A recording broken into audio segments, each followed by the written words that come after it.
Hello guys, welcome back to my channel. आज के video में हम एंड टर्म के पीवाईक्यूज डिस्कस करेंगे। So let's begin. First question से शुरू करते हैं। सो यहाँ पे x1 x2 x3 हमारा आईआईडी दिया गया है और x यूनिफॉर्म दिया गया है। अब हमें पता है यूनिफॉर्म में इन दो चीजें दी गई हैं, तो इसकी प्रोबेबिलिटी भी हाफ हो जाएगी, इसकी प्रोबेबिलिटी भी हाफ हो जाएगी। Now define a random variable s। इसके लिए हमें मोमेंट जनरेटिंग फंक्शन निकालना है। तो मोमेंट जनरेटिंग फंक्शन हमने देखा था पिछले वीक्स में, उसे कैसे करते हैं। The definition of uniform distribution, उसी को मैंने बताया है कि यूनिफॉर्म डिस्ट्रीब्यूशन है तो दो वेरिएबल्स है इसमें, तो इन दोनों की प्रोबेबिलिटी हाफ हाफ में डिवाइड हो जाएगी। नाउ स्टेप 2 है मोमेंट जेनेटिक फंक्शन का फॉर्मूला, जो कि होता है ये। अगर आप इसको एक्सपैंड करोगे तो हम क्या लिखते हैं, e lambda x into probability of that x. तो सिमिलरली यहाँ पे x हमारा है एक 0.2, तो उसको लिखेंगे इंटू प्रोबेबिलिटी ऑफ दैट 0.2 जो कि है half, plus e to the power lambda minus दूसरा x हमारा क्या है -0.2, सो उसकी प्रोबेबिलिटी। फिर इन दोनों को हम प्लस कर देंगे, सो इस तरह से कुछ मिलेगा। ना हमें x हमारा mx लैम्डा आया है, हमें चाहिए s के लिए। सो रैंडम वेरिएबल s के लिए हमें मोमेंट जनरेटिंग फंक्शन निकालना है, जो कि है x1 plus x2 plus x3।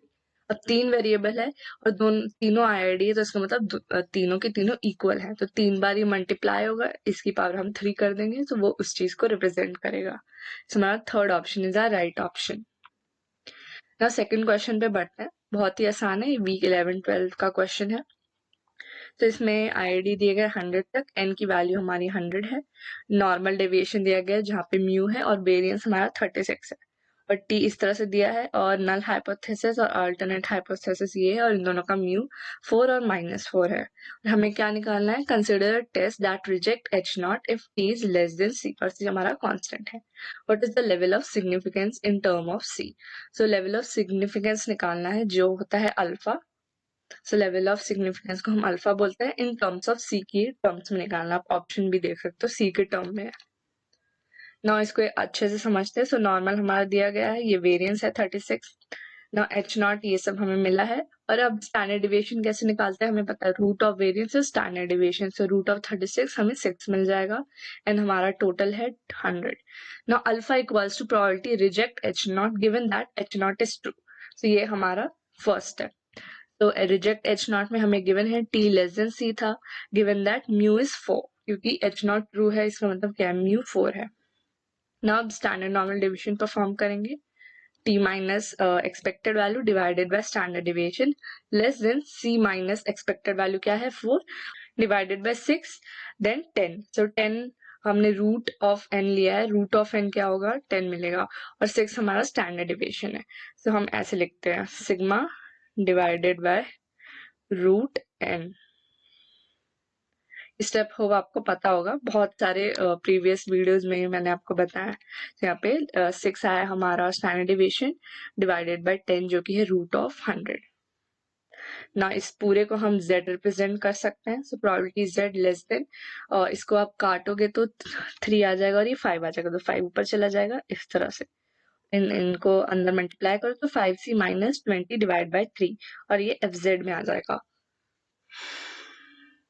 Hope आपको ये पता हो, जब यहाँ पे अगर इसकी जगह ये ग्रेटर वाला सिंबल होता तो हम 1 माइनस fz करते, तो यहाँ पे स्मॉल वाला है, तो हम यहाँ पे सिर्फ fz कर रहे हैं और जो भी इसके अंदर वैल्यू है। तो हमारा अल्फा आ गया in terms of c, so हमारा fourth option is our correct option. ना थर्ड क्वेश्चन में बढ़ते, बहुत ही सिंपल क्वेश्चन है, मैं आपको एकदम आसानी से समझाऊंगी। सो यहाँ पे हमें सिचुएशन मैच करनी with the suitable test statistics and hypothesis test. Now suppose we observe samples from a normal distribution where the variance is unknown. So variance unknown है, we want to check whether the mean is greater than mu. So हमें check करना है कि whether जो mean है वो हमारा greater है mu से। So टेस्ट स्टैटिस्टिक्स और हमें वो निकालना है। So पहली चीज यहाँ पे वेरिएंस अननोन है। सो हमें पता है जहाँ वेरिएंट नोन होता है, वेरिएंस नोन होता है तो हम उसमें z टेस्ट यूज करते हैं, और जहाँ पे भी वेरिएंस अननोन होता है तो वहां में हम t टेस्ट यूज करते हैं या तो chi टेस्ट यूज करते हैं। तो अब हमें डिसाइड करना है हमें इसमें t टेस्ट यूज करना है या chi टेस्ट। तो यहाँ पे मैंने सिंपल से इसको ब्रेक डाउन कर दिया ताकि आप समझ जाओ। अगर वेरिएंस गिवन नहीं है और अगर आपको मीन निकालने को दिया गया, यहाँ पे लिखा है ना mean is greater then mean, हमें क्या चेक करना है कि mean is greater then mu. तो ये हमें चेक करना है। सो हमें मीन गिवन है तो हम हाइपोथेसिस टेस्ट कौन सा यूज करेंगे, टी टेस्ट यूज करेंगे। और टेस्ट स्टैटिस्टिक्स क्या हो गया हमारा, टी सैंपल मीन होगा, क्योंकि सैंपल मीन हमारा टेस्ट स्टैटिस्टिक्स है, हाइपोथेसिस टेस्ट हमारा टी टेस्ट है। So fourth option is a correct option. और अगर वहीं पे अगर किसी क्वेश्चन में वेरिएंस नहीं गिवन है और वेरिएंस आपको निकालना है, यहाँ पे लिखा होगा variance is greater than variance, so उसमें हम काय टेस्ट यूज करेंगे और हमारा टेस्ट स्टैटिस्टिक्स क्या होगा, सैंपल वेरिएंस होगा। तो ये इंपॉर्टेंट चीज है। Now next question पे बढ़ते हैं। So suppose the time taken by delivery service to deliver a package in hour follows an exponential distribution with parameter lambda. So timing in hours for a random of six delivery are as follows. So यहाँ पे sample हमें दिया गया है random sample. Now method of movement निकालना है of lambda। मैंने week 10 में बताया था इसको, week 9 का concept है, मैंने बताया था इसे कैसे निकालना है, बहुत ही simple है। So बहुत ही सिंपल है, इसका फॉर्मूला है m1 equals to expected value. इसको निकालेंगे m1 को, फिर एक्सपेक्टेड वैल्यू दोनों को इक्वेट कर देंगे तो हमें अपना लैम्डा मिल जाएगा। ना m1 हम क्या लिखते हैं, sigma xi divided by total यानी n। तो यहाँ पे x हमारा क्या है, x1 x2 यहाँ पे गिवन है, सो इन सबका प्लस करेंगे, डिवाइड बाय ये टोटल कितने 6 डिलीवरीज है, तो डिवाइड बाय 6, तो 100/6 आ गया ना। एक्सपोनेंशियल दिया गया है यहाँ पे, डिस्ट्रीब्यूशन एक्सपोनेंशियल है, और एक्सपोनेंशियल के केस में एक्सपेक्टेड वैल्यू हम कैसे निकालते हैं, 1/λ निकालते हैं। अगर आपको ये याद नहीं है तो डोंट वरी, ये फॉर्मुलेज आपको चार्ट में बना के गिवन होगा एग्जाम में, तो आप उससे भी देख सकते हो। तो 100/6 अब इक्वेट कर देंगे इक्वल्स टू 1/λ। सो लैम्डा हमारा आ गया 0.06। सो 0.06 इसके बीच में लाया करता है, तो हमारा आंसर सही है। ना नेक्स्ट क्वेश्चन पे बढ़ते हैं। तो यहाँ पे x1 x2 से लेके xn तक हमारा IID दिया है, samples from a distribution x with an unknown mu and variance. If mu hash is an estimator of mu such that expected value of mu1 hash is equals to 2 mu plus 3 and another estimator mu2 hash is defined as this. So हमें k की value निकालनी है, बहुत ही simple है, और ये important information है। mu2 will be unbiased estimator of mu. So unbiased के लिए हमें पता क्या होता है फॉर्मूला, बायस हमारा इक्वल्स टू 0 होता है। सो उसको आप इवेलुएट करोगे तो इस तरह से, ये कंडीशन अगर सेटिस्फाई है तो हमारा अनबायस्ड है। तो इसमें बताया गया है पहले से अनबायस्ड है, बस हमें के की वैल्यू निकालनी है। सो आप एक्सपेक्टेड वैल्यू ऑफ ये म्यू2 लो और इक्वल्स टू म्यू रख दो। तो म्यू2 की एक्सपेक्टेड वैल्यू करेंगे, सो तो के हमारा कांस्टेंट है तो वो बाहर आ जाएगा, तो सिर्फ बचेगा expected value of mu1 hash minus के divide by k minus 1। Now mu1 हमें पता है यहाँ पे गिवन है ये एक्सपेक्टेड वैल्यू ऑफ mu1, सो बस आप ये रख दो 2 mu प्लस 3 देन इक्वेट कर दो mu के। बस mu के इक्वेट कर देंगे तो mu इधर आ जाएगा, डिनोमिनेटर वाला यहाँ आ जाएगा, फिर आप इसको सॉल्व करो। सो फाइनली ये दोनों कट जाएगा, इस साइड भी और इस साइड भी, सो हमारा बचेगा k equals to 3। So k equals to 3 is our correct option.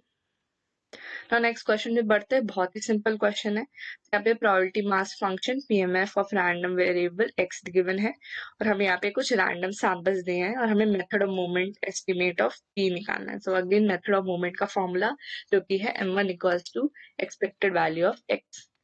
सो इसको निकालेंगे हम, m1 के लिए हम निकालेंगे तो sigma xi divide by n। So हमारे ये सारे रैंडम सैंपल्स को हम प्लस कर देंगे, और ये टोटल कितने 10 है, सो डिवाइड बाय 10 कर देंगे, सो हमारा 18/10 दैट इज 1.8। एक्सपेक्टेड वैल्यू हमें पता है, पीएमएफ के केस में हम कैसे निकालते हैं, हमारा जो x है into probability of that, then plus x1 into probability of x equals to 1, then plus 2 into probability of x equals to 2। so इस तरह से हम करेंगे, so हमारा expected value कुछ ये आ जाएगा। so आप इसको सॉल्व करो, so फाइनली ये हमारा एक्सपेक्टेड वैल्यू वो मिनिमाइज करके ये आ रहा है, इक्वल्स टू हम क्या रख देंगे हमारा m1। सो m1 हमारा 18/10 आ रहा था, इससे आप सॉल्व करोगे तो आपको p की वैल्यू चाहिए, जो p की वैल्यू है वो 0.8 आ रही है। तो ये 0.8 इन दोनों के बीच में लाई करता है, देन हमारा आंसर सही है। नाउ नेक्स्ट क्वेश्चन में बढ़ते हैं, उसी का फॉलो अप क्वेश्चन है, उसी का सेकंड पार्ट है। तो यहाँ पे अलग रैंडम सैंपल लिया और हमें मैक्सिमम लाइक्लीहुड एस्टिमेट निकालना है। तो ये वीक 9 का कॉन्सेप्ट है, मैंने इस पे वीडियो बना रखी है, अब जाके देख सकते हो अगर आपके पास टाइम है तो। नाउ रैंडम सैंपल हमें ये गिवन है, और MLE ऑफ P यानी मैक्सिमम लाइक्लीहुड एस्टिमेट। तो हम कैसे निकालते हैं, इसका फॉर्मूला क्या है, L equals to F X X one into F X X two और ऐसे लेके एफ एक्स एक्स एन तक जाता है। तो यहाँ पे x इक्वल्स टू 0 की प्रोबेबिलिटी क्या है, एक 0 की प्रोबेबिलिटी क्या है, p/4। सो इस रैंडम सैंपल में 2 0 दिए गए हैं, तो 2 0 है तो इसकी पावर 2 हो जाएगी, क्योंकि हम मल्टीप्लाई करेंगे 2 बार, क्योंकि 2 zeros हैं, सो इसकी पावर 2 हो जाएगी। सिमिलरली 1 की प्रोबेबिलिटी क्या है, p/4। इस केस में भी 1 ही है, इस सैंपल में तो 1 ही रखेंगे हम। देन 2 की p/4 और 2 2 है तो यहाँ पे 2 हो जाएगा, और 3 यहाँ पे 5 है तो इसकी पावर 5 हो जाएगी। बस आप इसको थोड़ा सिंप्लीफाई करो और फिर बाकी सारे जो कांस्टेंट टर्म्स है उसको निकाल लो। सो कांस्टेंट टर्म ये आ रहा है लास्ट में, इसको आप निकाल लो। सो इस कांस्टेंट टर्म पे इसको आपको लेना नहीं है, आप इसको हटा लो, क्योंकि लास्ट में जाके कांस्टेंट टर्म्स हट ही जाते हैं, तो आप अभी हटा दो तो इजी हो जाएगा। फिर हम लॉग लेंगे, then log of L equals to log of P की power 5 plus log of 4 minus 3P की पावर 5। सो यहाँ पे इंटू इंटू है, लॉग लेते हैं तो प्लस हो जाता है, ये प्रॉपर्टी आपको पता है ना। ना 5 पावर में है, सो यहाँ पे आ जाएगा, तो 5 log p plus 5 log 4 minus 3p। Now अब हम डिफरेंशिएशन करेंगे, हमारा second step. So differentiation of log l divided by dp, क्योंकि हमें p के लिए निकालना है mle। देन 5 हट जाएगा क्योंकि वो कांस्टेंट है, और ये 1 बाय p हो जाएगा, क्योंकि मतलब log ऑफ x को जब हम डिफरेंशिएट करते हैं तो 1 बाय x आ जाता है, तो वो 1 बाय p प्लस 1 बाय, इसमें हम चेन रूल करेंगे, पहले तो आप इसको 1 बाय x करेंगे तो 1 अपॉन में कर लेंगे 1 bye 4 minus 3p into minus 3, फिर इसको अलग से डिफरेंशिएट करेंगे चेन रूल लगा के, then equals to 0। So third step है इक्वल्स टू 0। अब हम p की वैल्यू यहाँ से निकाल लेंगे अपनी। नाउ इक्वेट करो, p की वैल्यू आ रही है 0.66। 0.66 इन दोनों के बीच में लाया करता है, तो हमारा आंसर सही है। नाउ नेक्स्ट क्वेश्चन पे बढ़ते हैं। इसमें x हमें डिस्क्रीट रैंडम वेरिएबल दिया है, taking 1 3 5 value with respective probability. So 1 की प्रोबेबिलिटी थीटा/2 है, 3 की 1 माइनस थीटा, 5 की थीटा/2, वेयर 0 लेस देन, यहाँ पे पैरामीटर है कंसीडर, हमें ये रैंडम सैंपल दिए है फ्रॉम x, और प्रायर डिस्ट्रीब्यूशन थीटा हमें ये दिया है बीटा, और उसके अंदर अल्फा 5 है और बीटा हमारा 6 है, तो ये बीटा का फॉर्म है। अब हमें पोस्टीरियर डिस्ट्रीब्यूशन निकालना है। तो वीक 10 का कॉन्सेप्ट है, मैंने इसको एकदम आसानी से आपको एक्सप्लेन किया था, ना समझते हैं। सो ये गिवन डेटा हमारा एक्स डिस्क्रीट है, रैंडम वेरिएबल है, इनकी प्रॉपर्टीज ये है, और ये हमारा सैंपल है। नाउ प्रायर हमारा बीटा है 5,6, सो ये वाला फॉर्मूला मेन है, तो इससे हमारा आंसर निकलेगा। Posterior is directly proportional to likelihood into prior. तो पहले हम लाइक्लीहुड निकालेंगे, देन प्रायर निकालेंगे, दोनों को मल्टीप्लाई करेंगे, हमारा पोस्टीरियर हमको आराम से मिल जाएगा थीटा का। तो पहले लाइक्लीहुड निकालते हैं, लाइक्लीहुड का ये फॉर्मूला है, मैंने पिछले स्लाइड में भी क्वेश्चन आया था तो बताया था ना, बहुत ही सिंपल है, पिछले क्वेश्चन जैसा ही करना है ना। यहाँ पे एक 1 की प्रोबेबिलिटी है थीटा/2, और इस रैंडम सैंपल में 1 2 3 चार बार 1 आ रहा है, 1 2 3 4, so इसकी पावर हम 4 कर देंगे। सिमिलरली 3 की प्रोबेबिलिटी 1 माइनस थीटा, और 3 कितने बार आ रहा है, 1 2 3 टाइम्स आ रहा है, इसकी पावर 3। सिमिलरली हम 5 के साथ भी ऐसे करेंगे। अब इसको सिंप्लीफाई कर लेंगे, इन दोनों को हम प्लस करेंगे पावर को, सो 4 प्लस 3 7, सो 7 हो जाएगा, और ये हो जाएगा। ना ये हमारा ये फाइनली लाइक्लीहुड हमारा कुछ इस तरह से आ जाएगा, और प्रायर निकालने के लिए हमें बीटा का ये वाला फॉर्मूला यूज करना है। सो ये कांस्टेंट टर्म है तो हम इसको नहीं कंसिडर करेंगे, जो शुरू में लिखा है इसको लेना है, जो मैंने हाईलाइट किया है, x की पावर अल्फा -1 देन x-1 की पावर बीटा -1। सो हमें बीटा गिवन है क्या अंदर 5,6 है, तो 5 हमारा अल्फा है और बीटा हमारा 6 है, तो क्या हो गया 5 -1 4 एंड बीटा जो कि है 6 -1 5 हो गया। और फिर से सिंप्लीफाई करो आप, सो ये दोनों को आप प्लस कर दो इनकी पावर, तो ये कुछ इस तरह से आ जाएगा, 8 हो जाएगा पावर में। और फाइनली 2 जो है हमारा कांस्टेंट है, तो 2 1 डिवाइडेड बाय 2 की पावर 7 आप निकाल लो अलग से, ये कांस्टेंट निकल जाएगा। सो इस कांस्टेंट को निकाल लो और इसको हटा दो, क्योंकि कांस्टेंट वैल्यू की जरूरत नहीं होती है, अपने आप वो हट जाता है। तो फाइनली ये बचेगा, फिर इन दोनों को प्लस कर दो, 7 + 4 कितना हो गया 11 हो गया। सो 11 देन 1 माइनस थीटा 8, ना आप ध्यान से देखो तो ये बीटा फॉर्मेशन में आ गया। बीटा की फॉर्म ऐसी होती है एक्स की power alpha minus one, then one minus X की पावर बीटा माइनस वन। उसी तरह से ये भी है, थीटा की पावर 11 और वन माइनस थीटा की पावर 8। अब हमें बस इसे अल्फा माइनस वन और बीटा माइनस वन फॉर्म में लाना है। सो 12 माइनस वन 11 हो गया और 9 माइनस वन 8 हो गया। so, इस तरह से रिप्रेजेंट हो गया। फाइनली हमारा बीटा क्या आ जाएगा 12,9। सो 12,9 इज आर थर्ड ऑप्शन जो कि है करेक्ट।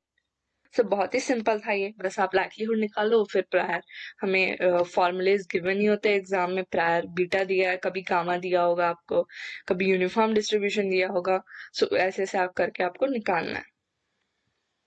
और नेक्स्ट क्वेश्चन बढ़ते हैं, उसी का फॉलो अप सेकंड पार्ट है और पोस्टीरियर मीन निकालना है। सो बीटा हमने निकाला था, सो बीटा का एक्सपेक्टेड वैल्यू इस तरह से निकालते हैं। और बीटा आया था हमारा 12,9, इसकी फिर अल्फा रखो जो कि है 12 divided by alpha plus beta जो कि है 12 प्लस 9। सो हमारा 12 डिवाइडेड बाई 21 कितना हो गया 0.57। नाउ नेक्स्ट पे बढ़ते कॉम्प्रीहेंशन क्वेश्चन है। Now, university claim that average time for student to complete a particular exam is 60 minutes with a standard deviation यहाँ पे 5 दिया गया है और यहाँ पे mu 60 दिया है हमें। The analyst believe that average time is less. Analyst believe करता है कि 60 से कम है हमारा 60 से कम एवरेज टाइम है। Now he randomly selects, उसने चेक करने के लिए randomly selects 100 completed exams and finds the average completion time to be this. तो उसने सैंपल लिया और एवरेज कंप्लीशन टाइम ये आ रहा है। सो हमें बताना है नल हाइपोथेसिस और अल्टरनेट हाइपोथेसिस कैसे इसमें हम लिखेंगे। तो बहुत ही सिंपल है, म्यू हमारा 60 है, तो म्यू 60 है तो अल्टरनेट क्या होगा म्यू की लेस देन 60। लेस देन 60 क्यों? क्योंकि यहाँ पे एनालिस्ट क्या बिलीव कर रहा है, average time is less then 60। अगर मोर बोलता तो हम ये वाला ऑप्शन चूज करते हैं। हमारा second option is the correct option. Now main question आता है हमारा सेकंड इसका part. So which of the following conclusion will the analyst reach at the specified significance level. So alpha significance level यानी alpha, तो इसमें से हमें choose करना है। सो बहुत ही सिंपल है, बस आप सी की टर्म में ले आओ और सारे, फिर उसको अल्फा पहले आप 0.05 रख के चेक करना, फिर 0.01, फिर देखेंगे कैसे जाता है। पहले alpha equals to X bar less than C given that mu हमारा 60 है। सो ये z हो जाएगा। सो यहाँ पे c minus 60। So standard deviation हमारा 5 था डिवाइड बाय रूट n में हमारा 100 सैंपल से तो 100, तो ये 10 आएगा बाहर रूट से। तो 5 और 10 को डिवाइड करेंगे तो 2 बचेगा। सो 2 पर चला जाएगा। सो इस तरह से हमारा रिप्रेजेंट होगा। तो ये लेस देन है तो एफ जेड और इसके अंदर 2 फिर इंटू सी माइनस 60 आ जाएगा। ना अब हम इसको इधर ले जाएंगे और अल्फा को इधर लाएंगे। ना अल्फा को हमें एफ जेड के अंदर लाना है, तो हम यहाँ क्या करेंगे, ना अल्फा को हमें इसके अंदर लाना है तो हम क्या करेंगे, ये जो इसका अंदर वाला टर्म है इधर आ जाएगा और ये इधर आएगा, तो F Z inverse of alpha हो जाएगा। नाउ अब हमें सी की वैल्यू निकालनी है तो 2c बचेगा और यहाँ पे माइनस 120 इधर जाके प्लस हो जाएगा और फाइनली सी की वैल्यू कुछ इस तरह से आएगी। अब हमें अल्फा चेंज करके रखना है, यानी अल्फा पहले हम 0.05 रखेंगे, फिर देखेंगे सी की वैल्यू क्या आ रही है, फिर 0.01 रखेंगे, फिर देखेंगे सी की वैल्यू क्या आ रही है। ना एफ जेड माइनस 0.05 रख रहे हैं पहले हम अल्फा की वैल्यू, और ये वैल्यू हमें गिवन होगी, इसकी वैल्यू आपको एग्जाम में गिवन होगी, टेंशन लेने की जरूरत नहीं है। सो 120 माइनस 1.645 डिवाइड बाई 2, तो सी की वैल्यू क्या आ रही है 59.1। सिमिलरली अल्फा 0.01 रखो आप। सो एफ जेड इनवर्स ऑफ 0.01, इसकी वैल्यू भी गिवन होगी आपको एग्जाम में। सो 120 माइनस 2.32 डिवाइड बाई 2, सो क्या आ गया 58.8। तो इसकी वैल्यू ये आ रही है और इसमें सी की वैल्यू ये आ रही है। अगर आप ध्यान से देखो, हमें जो रिपोर्टर का क्लेम था वो था कि x bar is less than c. X bar जो गिवन है क्वेश्चन वो 59.3 है, जो उसने निकाला था 100 सैंपल लेने के बाद, वो कि जो कि ये इसका इनवर्स है, क्योंकि जो हमने निकाला अल्फा 0.05 और 0.01 लेके वो अल्फा ये आ रहा है 59.1 और 58.8, जो कि कम है इससे जो उसने 100 सैंपल लेके किया था, जो कि इसके इनवर्स आ रहा है। तो इसका मतलब क्या है, एक्सेप्ट इन बोथ केसेस। तो इसके इनवर्स आ जाए अगर कंडीशन तो हम एक्सेप्ट करेंगे, अगर लेस आता, अगर ये बढ़ा हुआ होता तो हम रिजेक्ट करते, पर इस केस में ठीक आ रहा है तो हम इसमें एक्सेप्ट करेंगे। Third and fourth option is our correct option. Now next question पे बढ़ते हैं।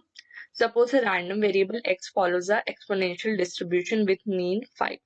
So हमें ये probability x less than equals to k equals to 0.05 है और find the value of k symbol है, find the value of k निकालना है हमको।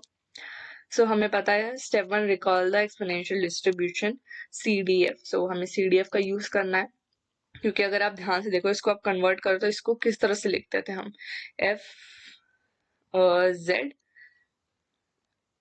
0.95। so इसको इस तरह से लिखते हैं। so fz के लिए हम क्या यूज करते हैं, cdf यूज करते हैं। so आपको चार्ट में एक्सपोनेंशियल के cdf को ढूंढना है तो उसका फॉर्मूला आपको मिल जाएगा वहां पे भी। so एक्सपोनेंशियल मीन ये गया है तो पहले हम लैम्डा निकालेंगे। so मीन गिवन है, so लैम्डा इक्वल्स टू 1/μ होता है, so 1/5 आ गया। और cdf हमारा ये होता है, एक्सपोनेंशियल के इसमें cdf हमारा ये होता है 1 minus e to the power minus lambda k। So lambda हमें पता है 1/5 और के हमें निकालना है यहाँ पे। सो 1 माइनस ई उसकी power minus k/5। Now step two set up the equation. So equals to 0.95 of course. So हमने ये निकाला है और इक्वल्स टू है 0.05। नाउ अब आप सॉल्व करो और के की वैल्यू आपको मिल जाएगी। तो यहाँ पे जाएगा तो -1 माइनस 0.05 बचेगा। Not take the natural logarithm. So log लेंगे दोनों साइड ताकि हम e को सिंप्लीफाई कर सके। सो हमें पता है लॉग ऑफ e की पावर x क्या होता है, x होता है, क्योंकि हम नेचुरल लॉग ले रहे हैं ना। सो सिर्फ x यहाँ पे लिखा होता तो सिंपल x होता। सो यहाँ पे वैल्यू लिख दो जो भी पावर में simply. So minus k divide by 5 और इसका लॉग हो जाएगा 0.05 का। सो इसको थोड़ा सिंप्लीफाई करो तो हम 1/20 लिख सकते हैं। तो 1/20 को हम और क्या लिख सकते हैं, 20 की पावर -1। सो -1 वाली पावर यहाँ आ जाएगी साइड में, जो ऊपर लगा होता है वो यहाँ आ जाता है ना लॉग के केस में, उस तरह से। तो दोनों दोनों माइनस है, प्लस हट जाएगा दोनों का माइनस और k की वैल्यू क्या आएगी 5 into log 20। So second option is our correct option. तो वीक 145 का कॉन्सेप्ट यूज हुआ है। ना इसी का नेक्स्ट सेकेंड पार्ट है, हमें ये निकालना है probability that 10 less than x 50। सो बहुत ही सिंपल है। सो इसको आप कैसे लिखोगे, अगर उस फॉर्म में लिखना होता हमें